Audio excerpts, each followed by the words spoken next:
नमस्कार विद्यार्थी मित्रो. तर आज एक खास छोटीशी गोष्ट पण महत्वाची आहे जी तुमच्यासाठी मी घेऊन आलोय. आता याला गोष्ट म्हणता येणार नाही, याला एक सायन्स फॅक्ट म्हणता येईल किंवा मायथॉलॉजिकल फॅक्ट म्हणता येईल. फॅक्ट असा आहे की आपण ऐकतोय की सूर्याचा पुत्र कोण होता? यम होता आणि दुसरा म्हणजे चित्रगुप्त. आता या दोघं नेमकं काय आहेत हे आपल्याला समजून घ्यायचंय, ते पण आपल्याला एका फॅक्टच्या द्वारे. बघा, आपण ज्यावेळेस विचार करतो त्यावेळेस आपण असा विचार करतो की आपल्यासमोर दृश्यपटलावर आपल्या मनाच्या चित्र उमटतात. समजा आपण विचार केला आंबा, तर आपल्याला आंब्याचे चित्र दिसेल. आपण जर विचार केला फणस, तर आपल्या डोळ्यासमोर फणस येईल. आपण जर विचार केला ट्रेन, तर आपल्या डोळ्यासमोर ट्रेन येईल. म्हणजेच काय, तर आपलं मन हे एक टेप रेकॉर्डर सारखं आहे, जे फक्त चित्राच्या स्वरूपात गोष्टी संग्रहित करतं. पण केवळ चित्र नव्हे, तर वास, चव, गंध, स्पर्श याचा सुद्धा ते डाटा स्टोअर करते. आता विशेष म्हणजे सांगायची गोष्ट काय आहे, तर एक मागं स्टोरी सांगतो की जसं सूर्याचा पुत्र यम आहे आणि सूर्याचा आपण काय म्हणतो काळ आहे. सूर्य आपण हे प्रतीक काय आहे? काळच आहे. सूर्योदय होतो, सूर्यास्त होतो, सूर्योदय होतो, सूर्यास्त होतो. म्हणजेच काय होतं?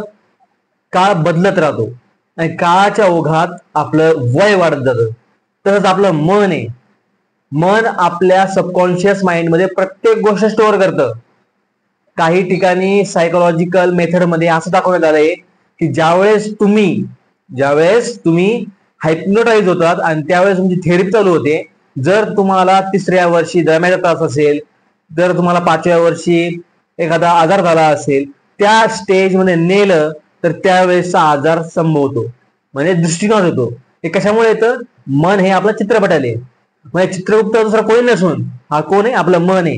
तेव्हा आपलं मन सुरक्षित ठेवा, आनंदित ठेवा आणि मनामध्ये चांगल्या विचारांचे स्पंदन येऊन द्या. तुमचं भाग्य नक्कीच उजळणार.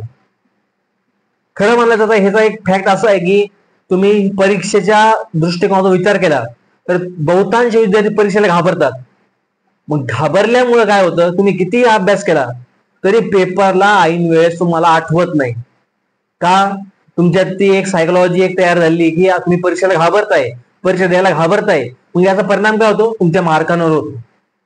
बरोबर? मग ज्या वेळेस तुम्ही विचार करताना असा करायचा की परीक्षा आहे, थोडे आयुष्य आहे, ना पास झालो पास, नापास झालो नापास, परंतु रिझल्ट काय येईल? पॉझिटिव्ह येईल. म्हणजे ज्यावेळेस तुम्ही फ्री माइंड विचार करता त्यावेळेस तुमचं जे पोटेन्शियल आहे ते नक्कीच वाढतं. दुसरा एक फॅक्ट असा आहे की आताच मी एक पुस्तक वाचलं, त्या पुस्तकात दिलेलं होतं की आपल्या आयुष्यामध्ये 3 गोष्टी फार महत्वाच्या आहेत.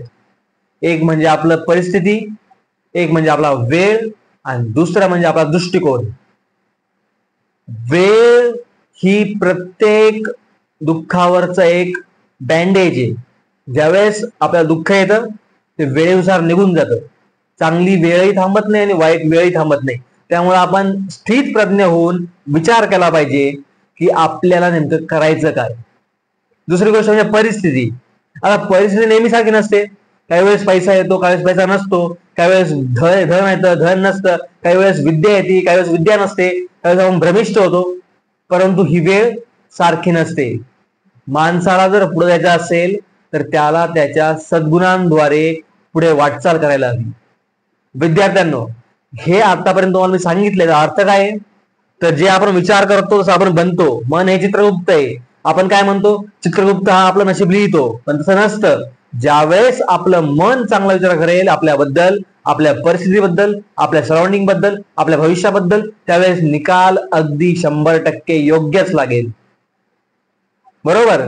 तर थिंक पॉझिटिव्ह, बी पॉझिटिव्ह हे होतं आपलं एक विचार पुष्प 1. अशाच शृंखला आपण घेऊन येत जाऊ आणि stay tune with us. Like करा, शेअर करा, सबस्क्राईब करा. धन्यवाद.